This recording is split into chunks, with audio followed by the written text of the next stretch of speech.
Well, it's only a little glass, but boy, does it tell a big story. It certainly does. Go on. They were sold to raise money for the widows of the miners killed in the Hartley pit disaster in 1862. And where's Hartley Pit? That way. Not very far. And how far? Ooh, 5 miles at the most. 5 miles. So the nature of the accident was, as far as I understand it, that there was a beam across the deep shaft, and the cage that took the miners down, that big pit, the beam broke and the cage collapsed right to the bottom, and the elements of the beam jammed the cage down the bottom. That's right. And 199 of them died down below, and 5 died on the surface, attempting to rescue them. And it was a disaster that changed the face of mining, in that from that day forward, 2 shafts needed to be sunk for a pit, because if you blocked one, nobody could get out. So what's your connection with it? It actually belongs to my mother-in-law, and she was left it by someone who lives in the village when they died. So when you consider what this glass represents, to do a valuation on it seems almost a travesty. But we must, because that's the essence of the roadshow. And so if you were to put this glass into auction, you'd probably get no more than £150 for it. Yeah. But what's the message that this glass sends to us? Well, it's written fairly clearly on here, and it says, accidents will happen. That's right. I reckon this is a really nice, lovely early piece of glass, and I'm just dying for you to tell me how you know it. We found it when we cleared my great-aunt's house, who was living in Gibraltar, and we found it in an understairs cupboard, locked up, wrapped in newspapers. Just this piece? Along with other pieces. There are 3 like this, and about 15 to 20 other pieces of... 15 to 20 others? Yeah. Great. So you arrive at the house, the cupboard's locked, then what? We tried to find a key, so we found an old key box, and in there were all sorts of keys. As we went in, we opened the door, and there was just a treasure trove of things, all sorts of things wrapped up in newspaper. And as we went further in, we found this collection. How big is this staircase? Pretty big. So Narnia. Yes. It's quite plain for Spanish glass. You know, the Spanish are known for fairly ebullient taste, you know, over the top by English standards. We like it conservative and kind of Yorkshire pud-like. And this is a bit too Yorkshire pud to be on show in a grand house. So what we're looking at, I think, it's a rustic object. So it's glass with a function. You actually kept stuff in it. You know, it is wonky-donkey, but I do love these handles.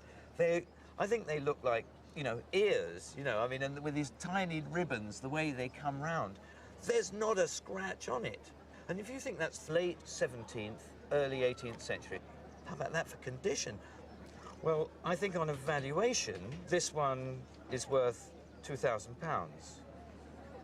So if we multiply £2,000 by 25, my math isn't good, but that's £50,000. Wow. Wow. There's one thing that I might point out, is that down where we live, we've got some stuff called washing up liquid. And I tell you, this could do with a little lick, because The dust is protecting it. I reckon you can fill a Hoover bag off this. Well, these are certainly an eyeful. Tell me about them. Well, all I know that they belong to my husband's grandfather, and it was given to him by one of his patients as a gratitude. They are very spectacular, aren't they? Yes, they are, but I don't know what they are. Well, that's my job. I'm going to tell you that. So where have you got them? Have you got them up at home? No, my mother-in-law had it up on display, but since we've had it, it's about 10 years nearly. We put it in the attic because we're afraid of putting them out. I don't think you should be afraid of them. I mean, although they are a particular taste, let's put it there, I don't think they're going to actually cause you permanent eye damage. They are date from about 1910, 1920. Yes. They were made in Czechoslovakia. Oh. And Bohemia, Czechoslovakia, Yes. same. Yes. Bohemia became Czechoslovakia in 1920. Yes. And these are entirely handmade. First of all, you blow the blank in a pink ruby glass, push the sides in, and then the flutes are cut up the body here. Then you've got the application of all this detail. Yes. And there's lots and lots of it here. It's extremely laborious and expensive to create. All the gold is 24 karat gold, for instance. Oh. All the colours are made in powdered glass, which is mixed with oils and then painted on and built up. Yeah. And then ultimately fired on to melt the glass. So these are actually solid glass, all these flowers, but they are extremely high quality items. Of every element of all of them is all handmade. They are fantastically high quality. They really are top of the range. Oh, God. I mean, they are the bling of glass of bling. You know, they really are. They are seriously flash pieces. Yeah. And they're vaguely Art Nouveau, and they would have had huge irises in them. Yes, most probably. Very voluptuous, rich decoration. And there's a big market for them. Oh, is there? I mean, it's not everybody's taste, I have to admit, and there are people who'd rather put them up in the attic or bury them in the garden. Well, no, you see, it has to go with the house. Sure. If it doesn't go with the house, then what's the point in displaying it? And Sure. So we appreciate that these aren't to everybody's taste. Nonetheless, those people have got some money, and they would, I believe, entirely be happy to pay £800 for the pair in auction, and if marketed in the right posh shop, then these are a £2,000 pair of vases. oh, So what do you think of that? I wasn't expecting that. In coming to a show, you just never know what you're going to find. I mean, that's really one of the great pleasures of doing the show. And what a peach. Oh, I think that's just yummy. So I need to find out where it comes from. Well, I went to visit my uncle and aunt in Belgium last year. We visited a glass museum where there was a glass works. And I was so impressed by the glass that when I went home, my uncle came out with this and gave it to me. And how does it figure in his life? Have you know anything about that? It was his mother's, and his mother was Russian, and he thought that the vase was Russian. Okay, but you know different.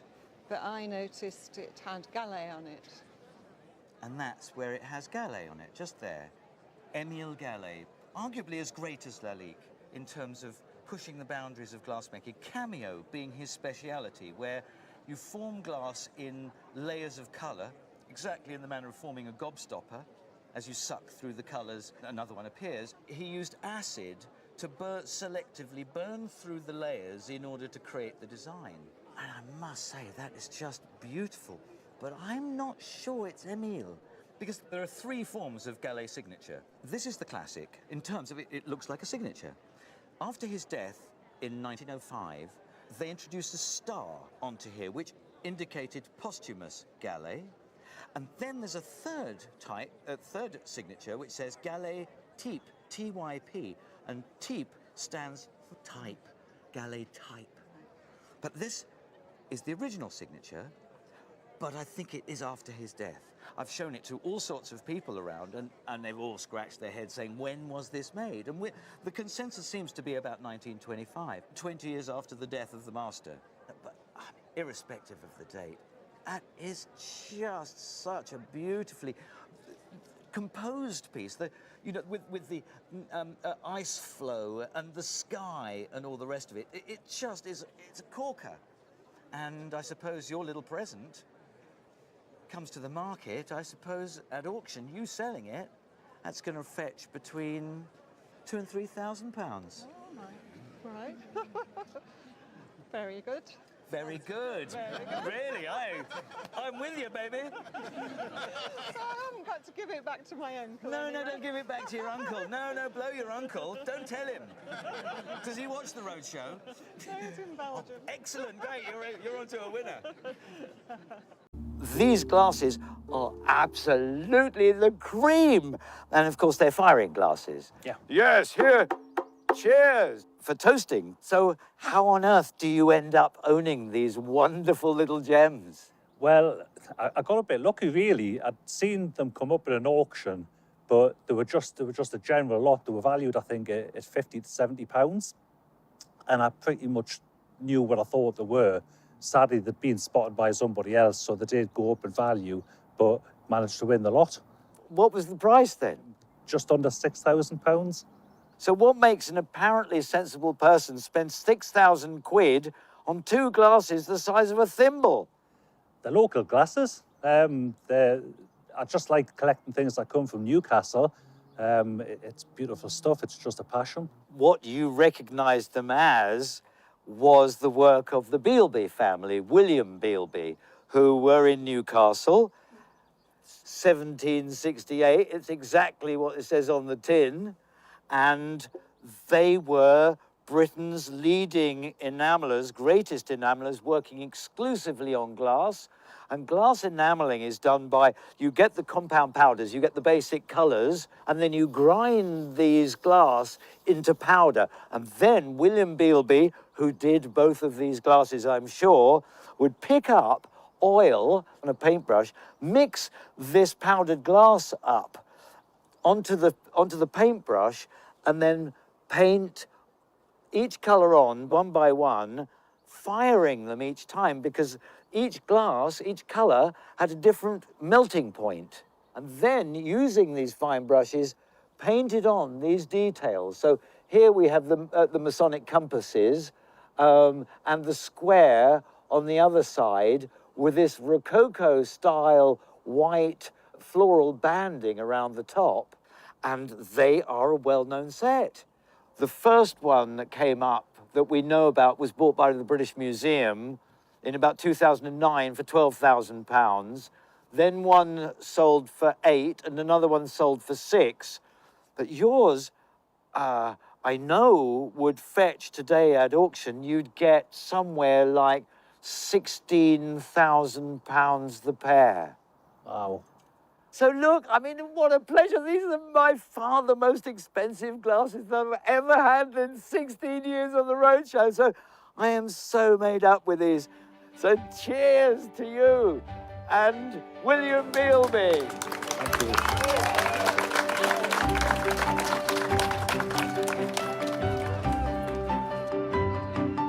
It's about rarity. We are linking these to one person, William Bealby. This is the best at his peak. We're used to seeing glass formed into vases and plates and bowls, but it's not every day that you end up with a glass knife. And it's amazing because this is really sharp. I mean, if it were a letter opener, you could, and it kind of blunted its way through an envelope, I could understand this, but this is really sharp, and I've never seen one before. And the beauty of it is that we've got the blah blah that goes with it. And the nut brown glass knife is manufactured of specially prepared glass. Whilst the makers do not guarantee it is unbreakable, blah blah blah, it's absolutely fantastic for preparing grapefruit, and it's ideal for cakes, pies and meats, etc. I mean, that's just great. What's the story? Where do you find it? Well, my girlfriend was working in a charity shop as, well, she did it voluntary from finishing her job. Great. And I popped in there, I saw it, and I bought it for £5. Well, I think that's obviously a bargain. I mean, it is a wacky object. I mean, how many of these have survived? There's a little chip up the top. You paid a £5? Well, I reckon that's a pretty safe bet. It's got to be worth at least, what, £6? Wow, I've made a profit. Thank you very much. You're welcome. Thanks for bringing it.